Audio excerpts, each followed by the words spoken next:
14 फरवरी 2019 को इंडिया ने सबसे भयानक आतंकी हमलों में से एक देखा। एक आत्मघाती हमलावर ने पुलवामा, जम्मू और कश्मीर में केंद्रीय रिजर्व पुलिस बल के काफिले में विस्फोटकों से भरा वाहन घुसा दिया। इस हमले में 40 भारतीय सैनिक शहीद हो गए। इस जघन्य कृत्य की जिम्मेदारी पाकिस्तान स्थित आतंकवादी संगठन जैश-ए-मोहम्मद ने ली। इस हमले से पूरे भारत और उसके बाहर सदमे की लहर दौड़ गई, जिससे गुस्सा और दुहक फैल गया। इसने भारत के सुरक्षा तंत्र की कमजोरी और सीमा पार से आने वाले आतंकवाद के लगातार खतरे को उजागर किया। इसने भारत और पाकिस्तान के बीच लंबे समय से चले आ रहे संघर्ष को फिर से चर्चा में ला दिया। अंतर्राष्ट्रीय समुदाय ने हमले की निंदा की और दोनों पक्षों से संयम बरतने का आह्वान किया। इस हमले ने प्रधानमंत्री नरेंद्र मोदी के नेतृत्व वाली भारत सरकार के सामने एक बड़ी चुनौती पेश की। इसने खुफिया विफलताओं और आतंकवाद विरोधी उपायों की प्रभावशीलता पर सवाल उठाए। जनता के गुस्से और कड़ी प्रतिक्रिया की मांग ने सरकार पर भारी दबाव डाला। यह हमला भारत में बेहद गर्म राजनीतिक माहौल के बीच हुआ, जब आम चुनाव कुछ ही महीने दूर थे। पुलवामा हमले के तुरंत बाद भारत ने पाकिस्तान के बालाकोट में जैश-ए-मोहम्मद के एक प्रशिक्षण शिविर पर हवाई हमले किए। भारत ने दावा किया कि हमले गैर सैन्य एहतियाती कार्रवाई थी, जिसका उद्देश्य आगे के हमलों की योजना बनाने वाले आतंकवादियों को खत्म करना था। हालांकि पाकिस्तान ने इस क्षेत्र में किसी भी आतंकवादी शिविर की उपस्थिति से इनकार किया और अपने हवाई हमलों से जवाबी कार्रवाई की। स्थिति तेजी से बिगड़ी। दोनों देशों ने लड़ाकू विमानों को हाथापाई और हवाई झड़पों में उतारा। इस टकराव ने भारत और पाकिस्तान को युद्ध के कगार पर ला खड़ा किया, जिससे व्यापक संघर्ष की आशंका पैदा हो गई। अंतर्राष्ट्रीय दबाव और राजनयिक प्रयासों ने स्थिति को कम करने में मदद की, लेकिन तनाव बना रहा। बालाकोट हवाई हमलों ने भारत की आतंकवाद विरोधी नीति में एक महत्वपूर्ण बदलाव को चिह्नित किया। इसने भारत की रणनीतिक संयम की पारंपरिक नीति से हटने का संकेत दिया और आतंकवादियों और उनके प्रायोजकों के खिलाफ कठोर शक्ति का प्रयोग करने की इच्छा शक्ति का प्रदर्शन किया। हमलों को व्यापक रूप से आतंकवाद के खिलाफ एक साहसिक और निर्णायक कार्रवाई के रूप में देखा गया, लेकिन उन्होंने बढ़ने की संभावना और परमाणु टकराव के जोखिम के बारे में भी चिंता जताई। पुलवामा हमले के बाद के वर्षों में ऐसी खबरें आईं जिनमें आरोप लगाया गया कि भारत ने पाकिस्तान और अन्य जगहों पर आतंकवादी समूहों से जुड़े व्यक्तियों को निशाना बनाकर कई गुप्त अभियान चलाए थे। भारत की बाहरी खुफिया agency research and analysis wing द्वारा कथित तौर पर किए गए इन कथित अभियानों में लक्षित हत्याएं और हत्याएं शामिल थीं, जबकि भारत ने इन कथित हत्याओं में किसी भी तरह की संलिप्तता से आधिकारिक तौर पर इनकार किया है। लेकिन रिपोर्टों ने गैर कानूनी हत्याओं और आतंकवाद विरोधी अभियानों में घातक बल के इस्तेमाल के बारे में चिंता जताई है। आरोपों ने भारत और पाकिस्तान के बीच तनाव को भी बढ़ा दिया है और अन्य देशों के साथ भारत के संबंधों को तनावपूर्ण बना दिया है।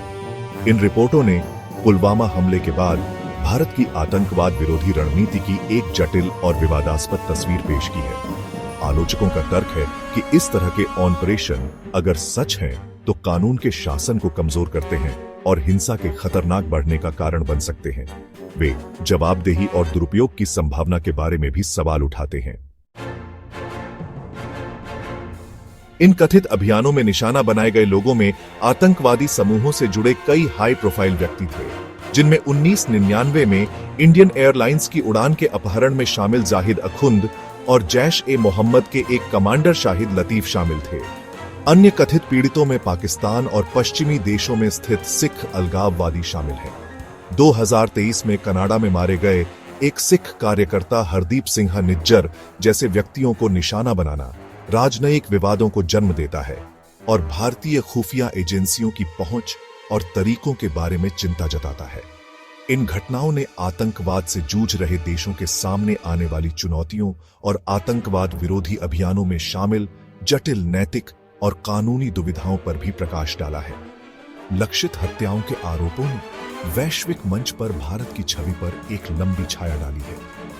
जहां कुछ लोग इन कार्रवाइयों को आतंकवाद का मुकाबला करने के लिए आवश्यक उपाय मानते हैं, वहीं अन्य इन्हें अंतर्राष्ट्रीय कानून और मानवाधिकारों का उल्लंघन मानते हैं। इन कथित अभियानों को लेकर पारदर्शिता और जवाबदेही की कमी ने चिंताओं और संदेह को और हवा दी है। पुलवामा हमले के बाद राजनयिक संबंधों में अभूतपूर्व तनाव का सामना करना पड़ा। दुनिया भर के देशों ने तुरंत प्रतिक्रिया व्यक्त की, कुछ ने एकजुटता व्यक्त की, जबकि अन्य ने संयम बरतने का आग्रह किया। यह घटना अंतर्राष्ट्रीय चर्चाओं का केंद्र बिंदु बन गई, जिससे गठबंधन अपनी सीमा तक पहुंच गए। यह विभाजन और एकता दोनों का समय था, क्योंकि राष्ट्र स्थिति की जटिलताओं से जूझ रहे थे। इस घटना के प्रभाव निस्संदेह आने वाले वर्षों तक महसूस किए जाएंगे। भारत ने आरोपों का दृढ़ता से खंडन किया है, जिसमें कहा गया है कि दावों का समर्थन करने के लिए कोई सबूत नहीं है। सरकार ने सभी रूपों में आतंकवाद का मुकाबला करने के लिए अपनी प्रतिबद्धता दोहराई है और इस मुद्दे को हल करने के लिए एकजुट वैश्विक प्रयास का आह्वान किया है। पिछले कुछ महीनों में पुलवामा और पूंछ क्षेत्रों में हिंसक घटनाओं में वृद्धि देखी गई है। इन घटनाओं से तनाव बढ़ गया है और क्षेत्र में पहले से ही तनावपूर्ण संबंध और जटिल हो गए हैं। स्थानीय समुदाय इस अशांति का खामियाजा भुगतते रहते हैं, भय और अनिश्चितता से जूझ रहे हैं। इस क्षेत्र में शांति अक्सर एक दूर के सपने जैसी लगती है, मायावी और नाजुक। सुलह के कई प्रयासों के बावजूद स्थायी सद्भाव का रास्ता चुनौतियों से भरा हुआ है। फिर भी उन लोगों में आशा बनी रहती है जो संवाद और समझ की शक्ति में विश्वास करते हैं।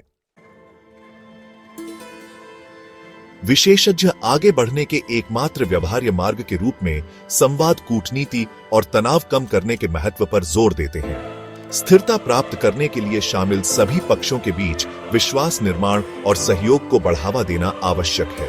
यात्रा कठिन हो सकती है, लेकिन संभावित पुरस्कार अतुलनीय है।